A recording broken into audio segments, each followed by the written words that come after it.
who was at one point in time the #1 ranked star. Now, I think she's channeled that into an enthusiasm for sports where she speaks with a lot of passion and a lot of knowledge.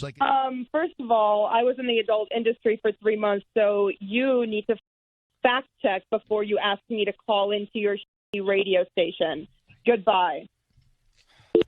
We weren't supposed to mention that she was ever an adult film star?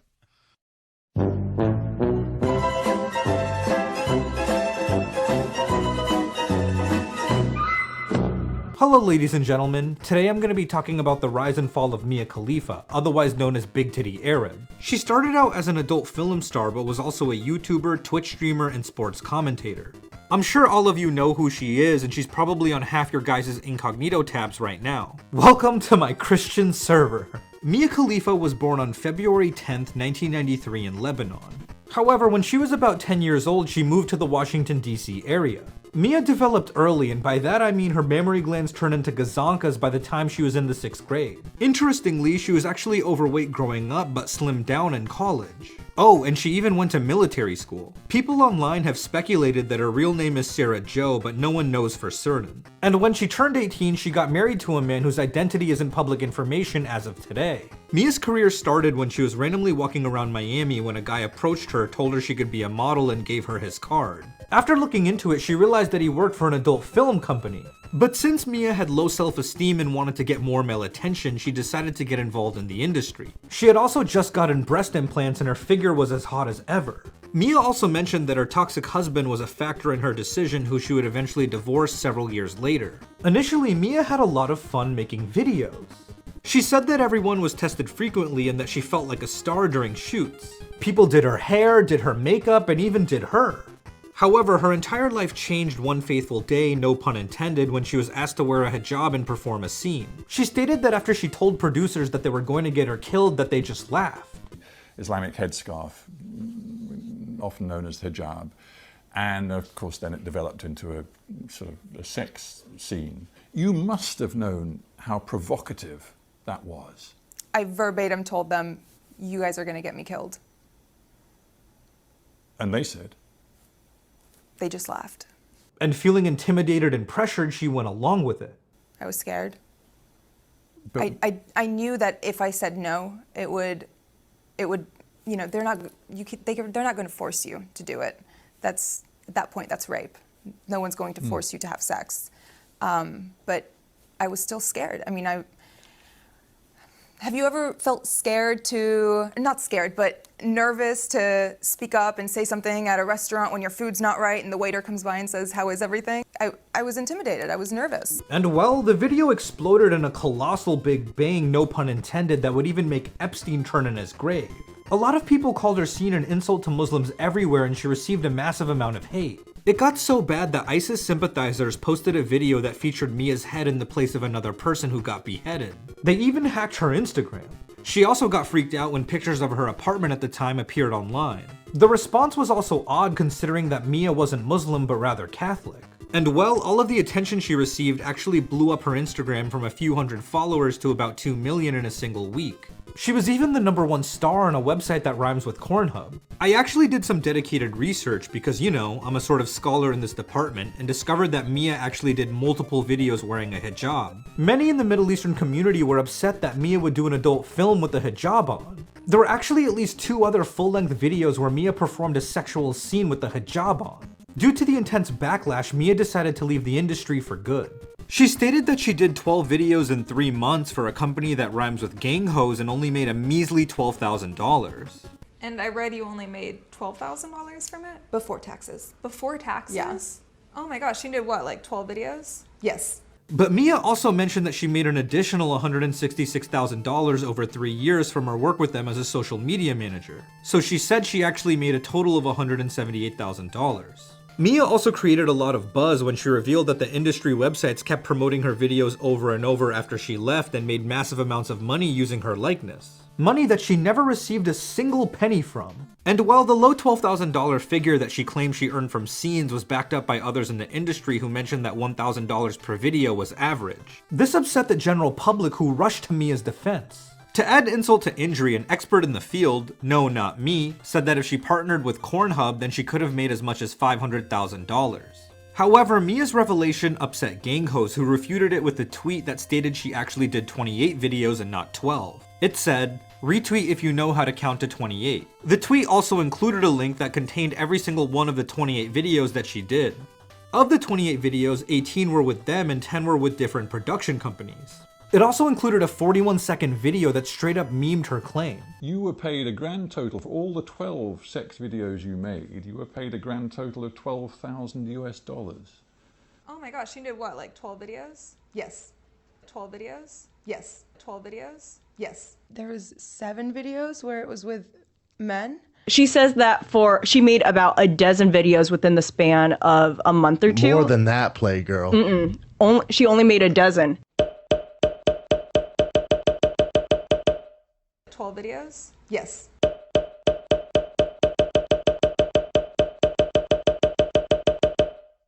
For all the 12 sex videos you made. 12 videos? Yes. In response, Mia posted a tweet that said "Facts and honesty, guys," and linked an article about the time gang hoes made a video featuring a 15-year-old beauty queen and a murderer.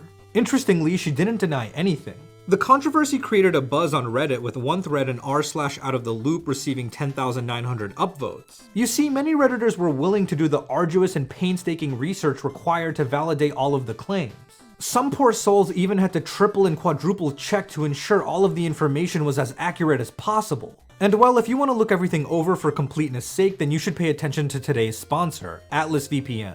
Atlas VPN blocks those sketchy adult film ads and provides you with a titillating and pleasurable experience. Currently, Atlas VPN is the cheapest VPN service that is able to unlock worldwide libraries of services such as Netflix, Amazon Prime, Hulu, HBO Max, ESPN, Crunchyroll, Peacock TV, BBC iPlayer, and YouTube TV in 4K quality. For example, if you want to watch Rick and Morty on Netflix in the US, you can. But if you use Atlas VPN on the UK server, you can stream the entire series because it allows you to unlock the geo restriction.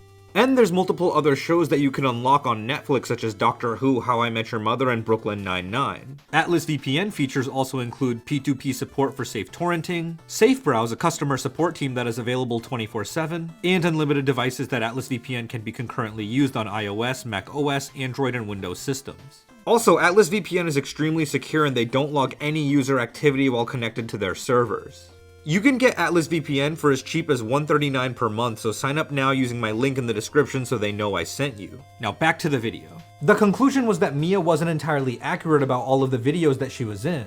However, all of the Twitter drama ended when she received a cease and desist letter. After moving on from the industry, Mia worked as a cam girl for about a year. Interestingly, she actually chose to keep her stage name as a way to make money from social media. Afterward, she got a job as a paralegal and then again at a construction company. Mia mentioned that everyone knew who she was and she had to leave due to harassment. To play devil's advocate though, many people pointed out that there was a bit of hypocrisy with Mia's decision to keep the name Mia Khalifa to benefit financially, but still want to be distanced from her past as an adult film star. You can't have your dick and eat it too. Sorry, I mean cake. In 2016 and 2017, Mia started calling athletes out for sliding into her DMs. For example, on September 5th, 2017, she posted a thread of messages that Cubs player Wilson Contreras sent her on Instagram. She even tagged the Cubs. The tweet said, "Cubbies, your mans is wandering around left field. Can you come get him at Cubs?" And the screenshotted messages said, "I'm sure you get this a lot, but I'm a big fan of you. It will be great if you just say hi. Bye. LOL, good morning, good afternoon. Me friend. I hope you're doing good." She also exposed Ole Miss quarterback Chad Kelly. The DM said, "Add me on Snap, ckelly_104. Better see you at the game too on the 5th. I'm only following you for Seminole Recon to find your weaknesses before the game. Also because last chance you. Oh yeah, haha, you're funny. What did you think of the show? Weakness 1, can't resist urges to slide into DMs of girls out of his league." Hilariously, the vice president of a website that rhymes with Cornhub heard about the incident and wrote this letter offering an opportunity for an adult star to be his dating coach. It said, "Dear Mr. Chad Kelly, I hope this letter finds you well. I wanted to reach out following the news that you have once again slid into Mia Khalifa's DMs on Twitter. I'm not sure if there is a correlation between your attempts at wooing Miss Khalifa and your play on the field, rough loss this week at Arkansas, but we wanted to intervene and offer our assistance before you strike out for a third consecutive time. I'd like to officially offer you an opportunity to go on a date with a star and learn how to best pick up women. Think of Cornhub as your dating coach. We can arrange a lovely dinner date with one of our beautiful stars and she can show you the ropes. You can try various pickup lines on her, see which ones work, which ones fall flat. She can offer guidance and break down the X's and O's of dating so you're best equipped for future situations. We know the NCAA can be a bit harsh on student athletes and might not permit this during the season, so rest assured the offer will remain beyond your graduation.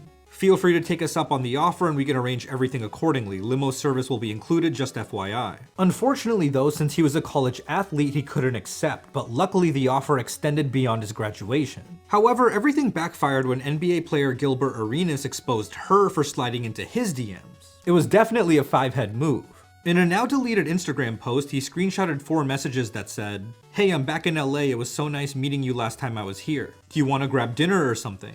I don't know too many people out here, lol. Wine glass emojis, question mark. Doing anything for the Caps game tonight? Damn, no love for the DC fam." He captioned the post, "Mia Khalifa would slide in my DM for the D. The thirst is real since Backpage is gone. This bit has no room for negotiations with me. $150 or you better slide into Nelly DM for that raw D behind a Walmart." Ironically, in late 2017, the two were selected by Complex to run a daily sports show called Out of Bounds. I bet their first meetup was pretty awkward. But Mia loved being a sports commentator as she had an interest in sports her whole life and supported DC area teams as well as the Seminoles college football team. Mia then co-hosted another show called Sports Ball. In August 2017, Mia started streaming on Twitch and did cooking streams. She also appeared on Soda Pop and Stream. I'll move the cam up a little bit because they're only seeing one part of you there. Jeez. Goodness gracious, guys. The most important part? Yeah, that's exactly what I'm sure that's what they were all telling you hard. Yeah. She even talked to Ice Poseidon. My boy tried to hit on her but was sadly turned down and insulted. That's what I'm saying. Like, your voice doesn't match your face or your tiny, frail, anemic body. Hey, yo, Mia, what the you think this is? You think I'm roasting it over here? What the is wrong with you, baby? You think this is a fucking joke? I can see you. I can't take you seriously. Oh, no, the screen's blacker than my skin, baby. What's up? You think this is a joke over here? Wait, think where I'm are you motherfucking ass? from? Are I'm you gonna come actually over from here and be Florida? like, Pee Wee Herman, what's up, baby? Trying to, no, what's up? I mean, I don't know. Also, Would you be down to make a new one with me? I'm gonna hard pass on that. Let's all please put an F in the chat for Ice. She also told Ice that she didn't take trolls seriously on her streams. How do I deal with what? Like the people talking there? Oh, no, just the people who used to, and say like, oh, I know you from somewhere. I think that everybody thinks they're original and hilarious, and I've seen so much of it that it doesn't even faze me anymore. Like, no one, first of all, you're not getting to me. Second of all, you're not funny. Like, you're not original. I've been out of for like a little over 3 years now. It's old at this point. I don't really give a shit about it. On the video though, someone disagreed and commented, "Mia actually gets butthurt from trolls on her stream. She banned me for asking her, how does living with HIV affect your social life?" Overall, she only did a few streams on Twitch. However, Mia Khalifa was much more active on her YouTube channel where she often posted vlogs. As of today, the channel has about 875,000 subscribers. Over time, people still continued to troll Mia. For example, someone made an online petition asking Trump to make her the next ambassador to Saudi Arabia. In 2018, she got into drama with musician Smoke Hijabi, who was one of the 2 members of the band I Love Friday. It all started when a fake tweet surfaced that was photoshopped to look like it came from Mia Khalifa's official account. The tweet showed a picture of Smoke Hijabi smoking and said, "She's so disrespectful to all Muslim women and gives us a bad image, shaking my head." Again, anyone that really knew Mia was aware that she was actually Catholic. But Smoke Hijabi apparently didn't know that and thought the tweet was real. So she created a diss track called Mia Khalifa with her bandmate and it was released on YouTube on March 4th, 2018. Currently, the video has over 100 million views. And as if that wasn't crazy enough, the song also blew up on TikTok after the user Nyan Nyan Cosplay posted a video featuring it. Then the song spawned the most popular TikTok meme in the Western Hemisphere called Hit or Miss. It even spawned a challenge in which someone yelled the lyrics hit or miss in public and waited for another person to respond with the next verse, I guess they never miss, huh? In mid-2020, I Love Friday actually released an apology video stating that they shouldn't have made the diss track. Hey, we're I Love Friday. So everyone knows the Hit or Miss song, also known as the Mia Khalifa diss track. We made that song 2 years ago. We were young and we were dumb. Looking back on it, that song is very disrespectful to Mia Khalifa and also any other people, male or female, that have worked in the adult film industry. And we did not know that that song was going to be as big as it is today. Which does not excuse our actions. But moving forward, we are not going to bully anybody. We apologize to Mia Khalifa. We're sorry. We're really, really sorry. And no more diss songs. We're not making any more diss songs. However, they later took back their apology after hearing about Mia's public feud with gang hoes regarding her unfair payment. They then announced they were going to release a second diss track. But as of the making of this video, it hasn't been released yet. This is a public service announcement. Mia Khalifa, I did a whole entire apology video that I didn't have to do, only to find out that you lied about how much money you made, how long you did everything, whether you had creative control. So we take back that apology. Exactly, and shout out to Bros. I know that they're a good company and they do good business, but anyways, we're gonna have a Mia Khalifa part 2.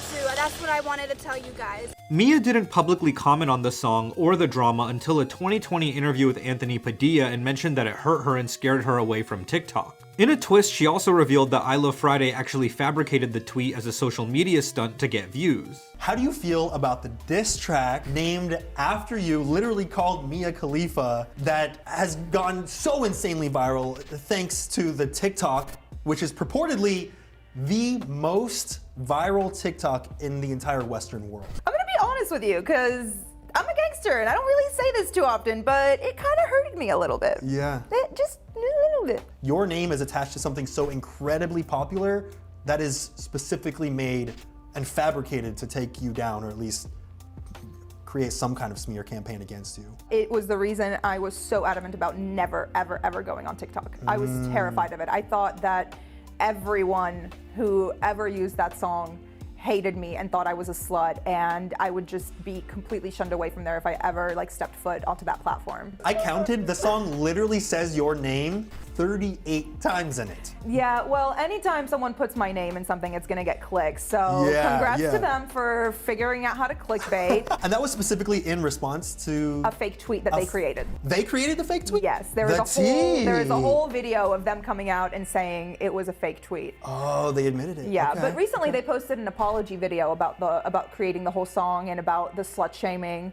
And then 2 days later, after the smear campaign came out, they posted another video saying, we take back our previous apology and we will be coming out with a Mia Khalifa diss track part 2. Stay tuned. Click subscribe to be the first one to hear Hit or Miss part 2. So they apologized for making up something about you and starting a smear campaign against you, kind of. And then they rescinded it because there was another smear campaign about you, and they decided that they actually are okay with the things they made up about you in the past? Well, see, they're very young, so their front brain hasn't fully formed yet.